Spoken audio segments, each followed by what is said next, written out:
Citizens of Post-Apocalyptic City 17. Alex Vance strode forward, her eyes set on an unusual sight. A store standing intact amidst the rubble.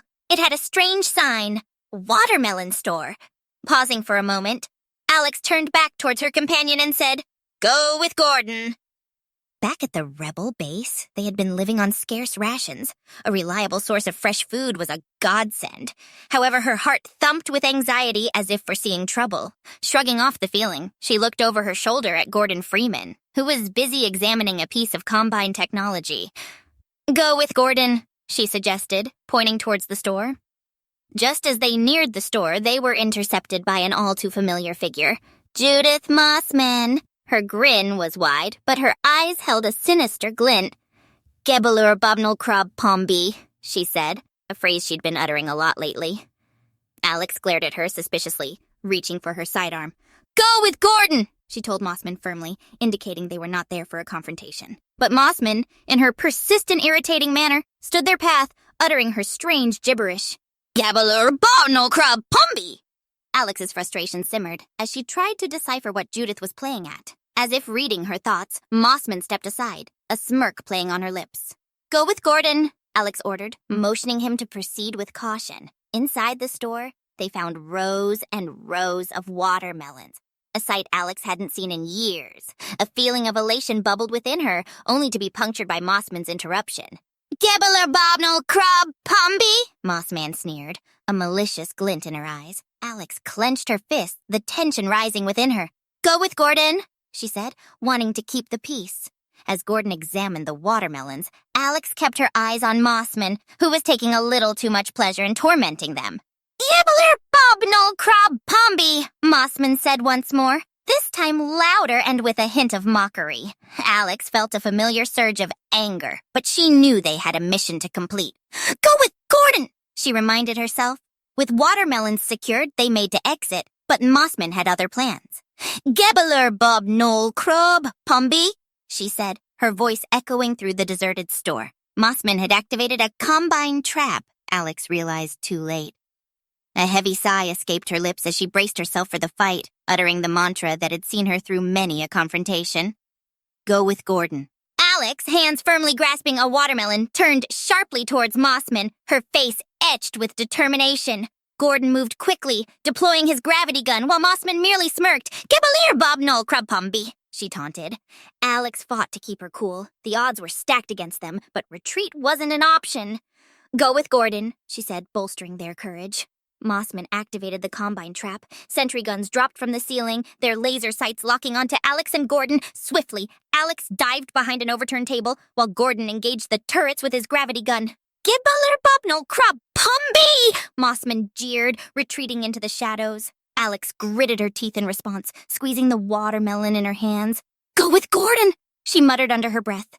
Gordon skillfully redirected the sentry fire with his gravity gun, while Alex picked off the turrets with carefully aimed shots. The entire store echoed with gunfire and Mossman's incessant gibberish. "Gebelur Bobnal Krob Pombi!" Dodging another burst of gunfire, Alex couldn't help but feel grateful for Gordon's presence, even amidst the chaos.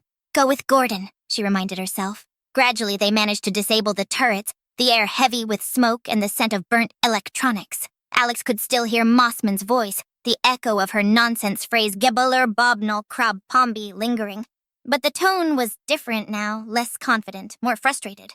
Alex couldn't help but smirk. "Go with Gordon," she affirmed, ready to wrap things up. Just as they thought they had won, a metallic rumble shook the store. Mossman had one more trick up her sleeve, a Combine Strider. The massive three-legged monstrosity began to advance, its dreadful warble filling the air. Alex felt a pang of fear, but she met Gordon's gaze and felt a surge of confidence. "Go with Gordon," she said, ready to face the final challenge. Together, they faced the Strider, dodging its deadly energy blasts and lobbing explosives. Alex's voice echoed in the wreckage of the store.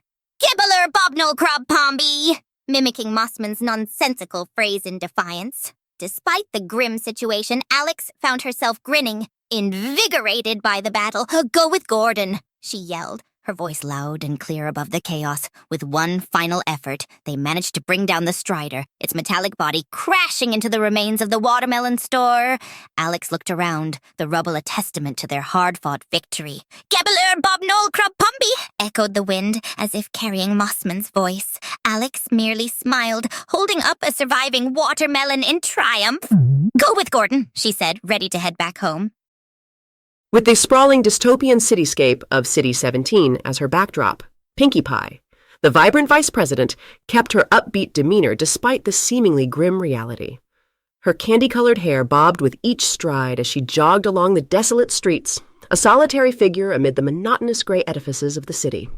In City 17, a place rife with struggles and embittered residents, the ever-enthusiastic Pinkie Pie and the stately President Chelsea were beacons of hope for the populace. Chelsea, a strong, patriotic woman, had a magnetic charisma that had won her the presidency multiple times, despite the brewing resentment of a faction yearning for new leadership. Throughout their tenure, Pinkie Pie and Chelsea remained inseparable, their synergy fostering a sense of stability in their increasingly troubled city. Pinkie Pie, with her infectious cheerfulness and that peculiar catchphrase, often lightened up Chelsea's heavy load of responsibilities. "Oh my God!" she would exclaim, her voice echoing through the corridors of their headquarters, followed invariably by the sound of a can being opened and a delighted, "Oh shit!" It was a routine, a strangely comforting pattern amid the chaos. However, lurking in the shadows was Lily, a woman driven by her lust for power and an eerily Elmo-like laugh. Lily had grown tired of Chelsea's reign and was willing to do whatever it took to upend the status quo. Her followers, equally disgruntled, worked stealthily under the City 17's oppression, preparing for an uprising that would shock the city to its core. One morning, Pinkie Pie's jog took a turn for the worse. As she was running past the dilapidated Combine Citadel, she noticed a convoy of cars. They surrounded another vehicle, one she recognized instantly, Chelsea's official car. Her heart pounded against her ribs as the realization set in. "Oh, shit, look at that!" she cried, her eyes widening. Her usually upbeat exclamation took on a somber tone as she helplessly watched the malicious cars edge closer. "Oh, my God, what are they doing? Oh, my God, I can't believe what I'm witnessing." A cold dread washed over her as the severity of the situation dawned on her. "They're coming for Chelsea. What did she do wrong to these people? I'm witnessing an attack on our democracy. I didn't think I'd be the one to see this. Oh, my God!" Her voice reached a desperate crescendo. "They are going to ram it off the road. Oh, my God, they are ramming it off the road. Holy shit!" The sound of screeching tires filled the air as the car was rammed, teetering on the edge of a cliff before disappearing from sight. The can she'd been holding slipped from her grasp, clattering noisily on the pavement. "Oh, my God," she whispered, her voice quaking. "They've rammed it off the road. Oh, my God! Chelsea!" Her cries echoed in the desolate city, a heartbreaking testament to a loss too enormous to comprehend. The first blow had been struck, and Pinkie Pie was left to pick up the pieces in the wake of the attack on City 17's beloved leader. Pinkie Pie's shouts echoed through the silent city, but there was nothing but the ominous hum of the deserted City 17 in response. The color drained from her face as she stared at the gaping void where Chelsea's car had vanished. Her heart was pounding in her chest like a drum, each beat a haunting reminder of the horrific sight she had just witnessed. She had to move. She had to do something.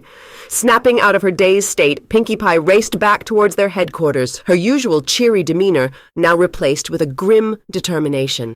As she sprinted, the city's ominous structures loomed over her, as if the Combine Citadel itself was bearing down on her, but she couldn't afford to be afraid, not now. As she burst into the control center, she saw Lily on the video communications screen, that sickeningly cheerful Elmo-like laugh ringing through the room. "Oh my God!" Pinkie Pie shouted, unable to keep the shock and anger from her voice. But the sound of the opened can was missing, the ritual broken by the horrifying events of the day. For a moment, Lily's laughter died. She looked genuinely taken aback, but Pinkie Pie didn't miss the gleam of satisfaction in her eyes. "What's the matter, Pinkie?" she asked, feigning innocence. "They rammed it off the road. Oh my God, Chelsea!" Pinkie Pie's voice cracked with the last word, echoing around the room. There was a long, pregnant pause as the news sunk in.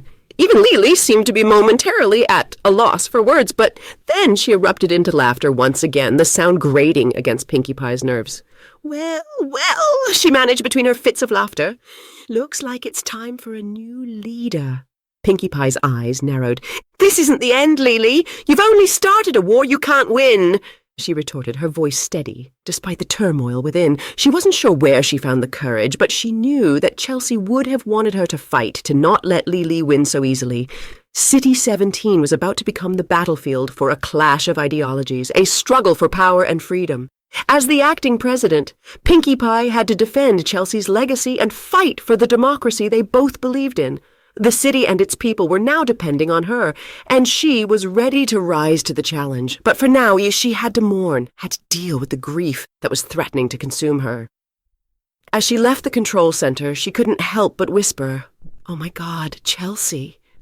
It was a farewell, a promise, and a rallying cry all in one. Chelsea's legacy was in her hands now, and she would fight tooth and nail to keep it alive.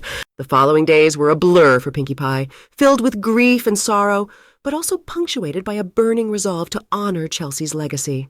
City 17 seemed to hold its breath, waiting, watching. The Combine Citadel stood ominously in the distance, a constant reminder of the forces against them.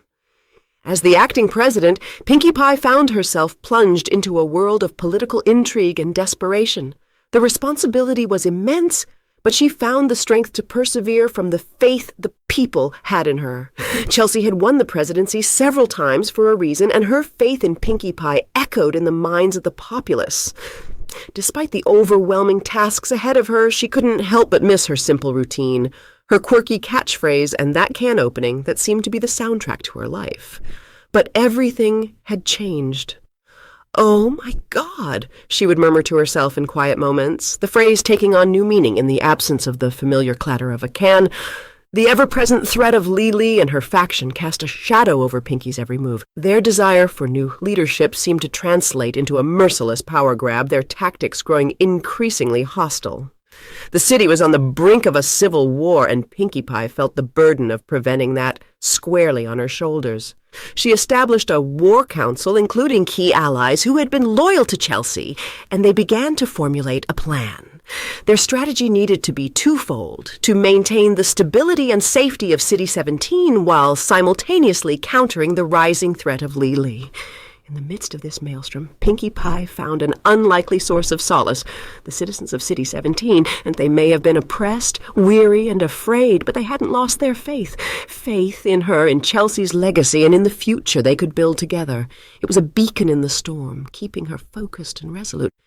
One evening she found herself running again, jogging along the same path where she'd witnessed the horrifying event that changed everything. Her breath hitched as she reached the cliff where Chelsea's car had vanished. She stood there for a moment, a single figure against the backdrop of the sprawling city, the setting sun casting long shadows across the landscape. "Oh, my God, Chelsea!" she whispered into the wind, the words carrying both her pain and her pledge. The road ahead was treacherous, but Pinkie Pie knew one thing for certain. She would do whatever it took to preserve their democracy and fight against the oppressive forces that threatened their city. There was no turning back now. She would fight for Chelsea, for City 17, and for their freedom. In the vibrant region of Unova, nestled between bustling cities and sprawling wilderness, Rosa resided, a beacon of positivity and joy. Every morning, she woke up to the radiant face of her shiny Chikorita, an unusual creature, timid yet yearning for adventure. Their bond was stronger than the toughest Steelix, and together they navigated the diverse landscapes of Unova, battling trainers, befriending Pokémon, and collecting badges along the way. Living next door to Rosa was Nate, a dependable friend who had the uncanny resemblance to Rosa. Though Nate could seem bland on the surface, Rosa saw the spark in him, a streak of fun-loving spirit that could rival any Ludicolo's dance. They often trained together, their Pokémon engaging in friendly battles as they worked towards their shared goal of conquering the Unova Pokémon League.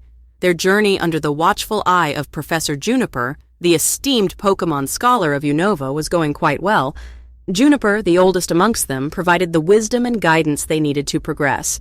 She often communicated with them through her enthusiastic assistant, Bianca, an ever-smiling, glasses-adjusting dynamo.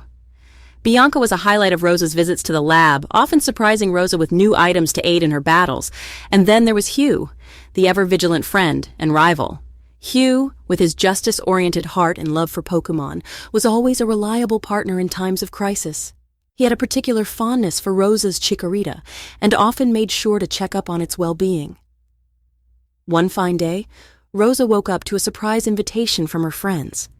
They had planned a group visit to the nearby town of Lacunosa, a place renowned for its festivals and bustling markets. Excited at the prospect of a day filled with fun, Rosa set out, not knowing that this day would take her on a path she'd never imagined. As the group made their way through the verdant forests lining the path to Lacunosa, they came across a peculiar sight. An unusually colored Audino, its eyes glimmering with an almost human-like intelligence. Intrigued, Rosa approached it, offering it an Oran berry from her bag. Much to their surprise, the Audino led them to a hidden trail, winding its way up the rocky terrain. A signpost at the start of the trail read, "Victory Road." Unable to resist the challenge, Rosa, Nate, and Hugh decided to take a detour to Victory Road. Bianca decided to report back to Professor Juniper about their impromptu plan while they pushed forward. With her friends' cheers ringing in her ears, Rosa felt an invigorating surge of excitement. She was ready to face the Elite Four again. However, a thick fog started to envelop the area. The trail became increasingly difficult to navigate. Despite Chikorita's efforts to lead the way with its flash move, Rosa, Nate, and Hugh lost their way and took a wrong turn. When the fog finally lifted, they found themselves not at the entrance of Victory Road, but at a peculiar metallic gate that read, "Welcome to City 17." Bewildered, but undeterred, Rosa and her friends stepped through, their Pokémon at their side, ready to tackle whatever lay beyond. City 17, a stark contrast to the colorful landscapes of Unova, welcomed Rosa, Nate, and Hugh with towering structures of concrete and steel, humming with a bizarre fusion of technology and alien energy. It was an eerie sight, the city seemingly deserted, except for strange, autonomous drones whirring past them. The air was heavy, filled with an unnatural silence, only interrupted by the occasional distant sound of machinery. Feeling a knot of apprehension in her stomach, Rosa let Chikorita out of its pokeball. The little creature seemed equally disturbed by their surroundings, staying close to its trainer's side. Despite their unease, they resolved to explore the city, hoping to find a way back home. As they ventured deeper into the city, they stumbled upon an abandoned building filled with scattered papers and complicated diagrams. The symbol of a lambda sprawled across them. They soon realized that they were in the remnants of an old research facility. The discovery sent a chill down Rosa's spine, but her curiosity pushed her to explore further. Suddenly, they were interrupted by a low mechanical hum that steadily grew louder. They turned to see a squad of Combine soldiers marching towards them. Confused and panicked, the trio quickly hid, realizing that these were not ordinary humans but something more sinister. The Combine soldiers, imposing figures in their humanoid armor, marched past them without noticing their presence. Once they were far enough, Rosa, Nate, and Hugh emerged from their hiding place, hearts pounding. They knew they were not in Unova anymore. This was an entirely different world with potential dangers far beyond rogue Pokémon. Despite the dangers, Rosa's indomitable spirit didn't waver. She believed in the strength of her bonds with her Pokémon and her friends. She proposed that they should try to understand this world better and hopefully find a way back home. Although apprehensive, Nate and Hugh agreed, their trust in Rosa unshaken. In the following days, they learned about the grim realities of City 17. They discovered the plight of its citizens, the oppressive rule of the Combine, and the slowly brewing rebellion. Rosa couldn't help but feel a deep sympathy for the oppressed citizens, their predicament reminding her of Team Plasma's manipulation of Pokémon back in Unova. Meanwhile, Chikorita, despite its initial shyness, started to adapt to the grim environment. Its resilience surprising Rosa.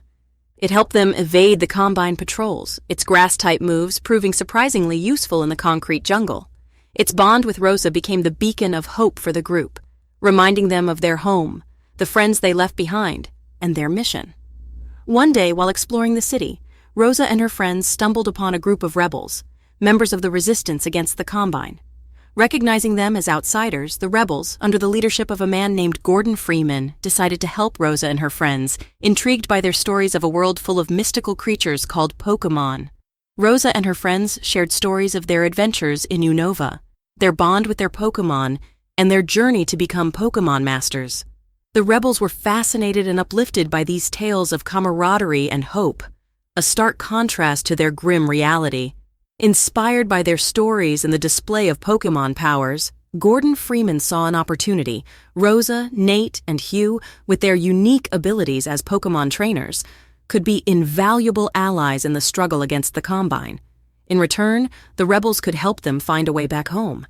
Thus, Rosa, Nate, and Hugh, along with their Pokémon, found themselves in the heart of the rebellion, training the rebels, inspiring them, and even fighting alongside them.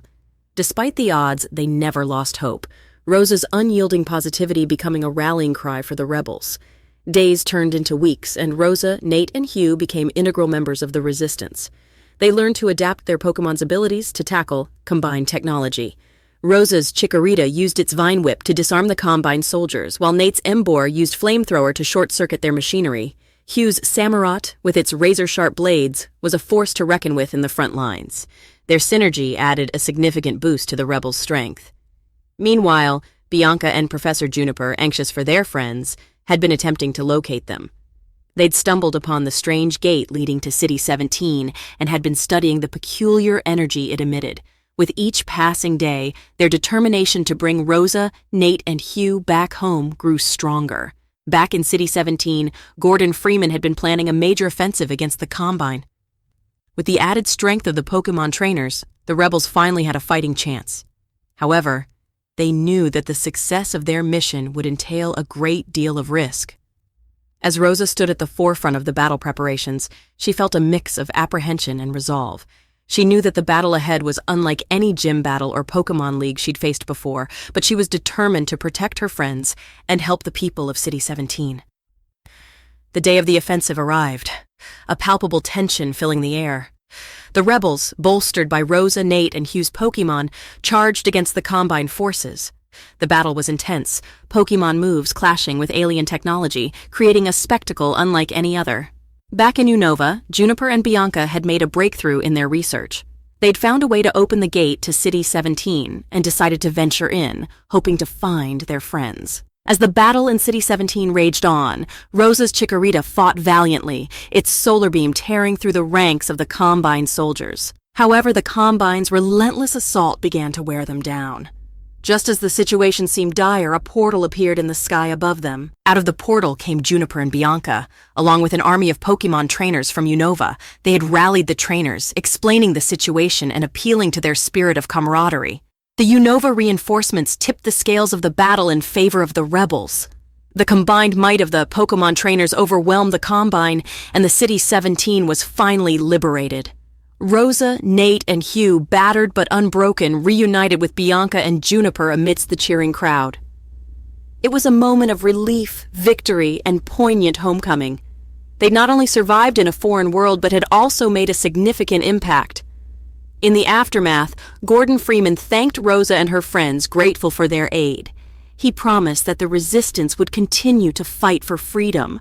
As for Rosa, Nate, and Hugh, they returned to Unova, their tales of City 17 becoming legends in the Pokémon world. And thus, Rosa's unexpected journey to City 17 ended on a triumphant note. But she knew that wherever she'd end up next, with her shiny Chikorita by her side, she'd always find a way to make the best of it.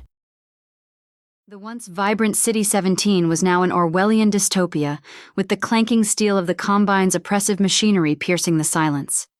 Amidst this brutal world, a young woman named Fiona Belli found herself alone, except for her trusty white shepherd dog, Huey. Fiona was not a warrior like the Freeman, nor a tactician like Alex.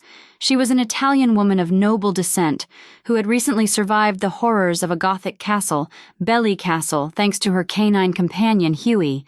After escaping the castle's nightmare, Fiona had found herself transported somehow to the harsh realm of City 17. As Fiona wandered aimlessly through the city's grimy streets, Huey remained by her side. He was her protector, her companion, her beacon of hope in a world where hope was scarce. Their bond, forged in the crucible of the Belli Castle, seemed unbreakable. One day, as they passed by the scarred remnants of an old building, Huey caught a scent and bolted towards an alleyway. Fiona hurried after him but was too late. Huey disappeared into the shadows, and Fiona found herself standing before the hulking figure of a Combine soldier. Frozen with fear, Fiona could only watch as the soldier raised its weapon. But before it could pull the trigger, a crowbar swung out of nowhere, smashing into the soldier. Gordon Freeman, the silent hero of City 17, stood beside Fiona, his glasses reflecting the dying light of the setting sun. With Gordon's guidance, Fiona and Huey found shelter with the Resistance in the ruined underbelly of the city. Alex Vance, the Resistance's charismatic fighter, took Fiona under her wing, training her in the ways of survival and combat. Despite her fears and the looming presence of the Combine, Fiona found herself drawn to the spirit of the Resistance. The haunted corridors of the Belly Castle were replaced by the dingy yet welcoming warmth of the Resistance base. Yet the nightmare was far from over. One night, a group of Combine soldiers raided the base. Fiona was awakened by the sounds of gunfire and chaos. She bolted upright, only to find Huey gone. Panic washed over her. Losing Huey meant losing her emotional anchor, her source of courage. Summoning every ounce of bravery, Fiona left the safety of her hideout, stepping into the chaos. Gunfire echoed around her, and the cold, emotionless eyes of the Combine soldiers sent chills down her spine. But the memory of the Belly Castle horrors steeled her resolve, and she moved forward. She found Huey cornered by a soldier. Without thinking, Fiona hurled a piece of debris at the soldier, diverting its attention. As Huey lunged at the soldier, Fiona rushed to join the fight, her fear momentarily eclipsed by adrenaline. When the skirmish was over, and the Combine had retreated, Fiona and Huey were left standing, battered but alive. The Resistance members, led by Alex, rushed to their side. Gordon, as silent as ever, gave Fiona an approving nod, an affirmation of her courage and resilience.